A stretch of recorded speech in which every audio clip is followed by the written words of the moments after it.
Assalamu alaikum, урматтуу Москвада мекендештер. Амансыздарбы? Сиздер менен кайрадан эле Москва бар. Туугандар, бүгүн 26-июнь, күнгө дүйшөмбү.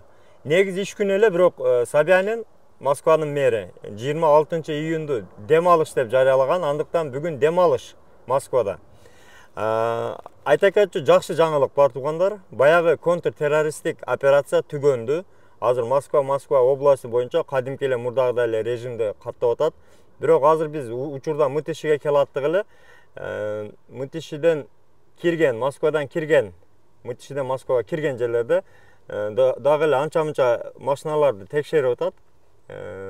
Көбүнчө баягыдай каршеринг менен грузовик автомобилдер текшерип атат. Себеби эми баягы коопсуздукту сактоо максатында ошолорду бир катар көрүү иштерин текшерип анан киргизип атат. Бирок негизи эле Москвада тынч. Мурдага караганда эч кандай эме жок. 24-үнө караганда тополоң эчтеке сезилбейт. Машиналар арыда эле, бериде эле жолдорду өтүп атат. Анан көп суроолор боюнча, мисалы бизге WhatsApp'тан жазып атат, Telegram группадан да суроолор болуп калып атат. Айт майрамы болобу деп. Негизи бул суроо мындай. Айт болобу деген суроо, Курбан айт болобу деген суроого негизи жооп Курбан айт болот.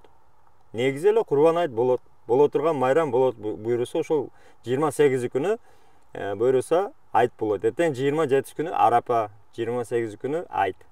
Анан негизи намаз окулабы деген суроодо ошентип айт болобу дегендей суроо берип атат да. Анан мечиттерде намаз окулабы деген суроого азыр официалдуу эч жерде, мисалы мечиттер жабык, намаз окулбайт деген маалымат жок өзү.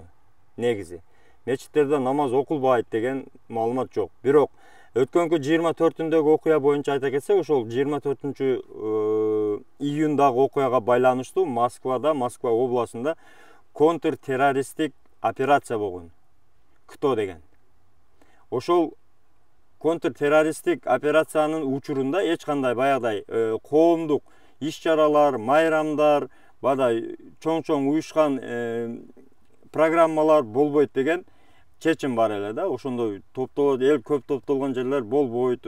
Толугу менен мисалы ошол 25-июнда боло турган мисалы бүтүрүүчүлөрдүн дагы концерттери ошолор полный атмен болуп токтотулган. Ошол контртеррористтик операциянын негизинде. Ал эми азыр ошол контртеррористтик операция уже токтотулду, режим мурдагы эле обычный режимге түштү дегендиктен, демек буйруса 28 күнү баардык эле мечиттерде намаз окулат деген үмүттөбүз. Эртең 27 күнү дагы бир катар сиздерге маалымат издеп таап аракет кылабыз. Ошол намаз кайсы жерлерде окула турган месталарында сиздерге эртең 27 арапа күнү чыгарабыз. Андыктан буйруса иншалла 28 күнү айт намазы дагы болот буйруса. Андыктан отмена болду, намаз окулбайт деген пока маалыматтар эч жерде жок. Биз таба элекпиз, тапкан дагы жокпуз. Ошондуктан айта кетчү жакшы жаңылык, буйруса иншалла айт намазы кадимкидей саат 7-де Москва боюнча ошол 7-ден баштап ар бир мечитте ошол мурдагы окула турган жерлерде окулат деген үмүттөбүз.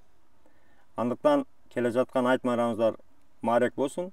Курбан айтка эгерде курбандык чаламын деген өзүңүздөрдүн пландарыңыздар болсо, сиздерди мына Мытышидеги кой барга чакырабыз. Азыр ошол кой барда турабыз. Биз дагы буйруса курбандыкка ниетибиз бар. Андыктан жалпыңыздарга жакшылыктар каалайбыз, майрамдык маанай каалайбыз. Эртеңки арападагы маарек болсун. Аман болуңуздар туугандар.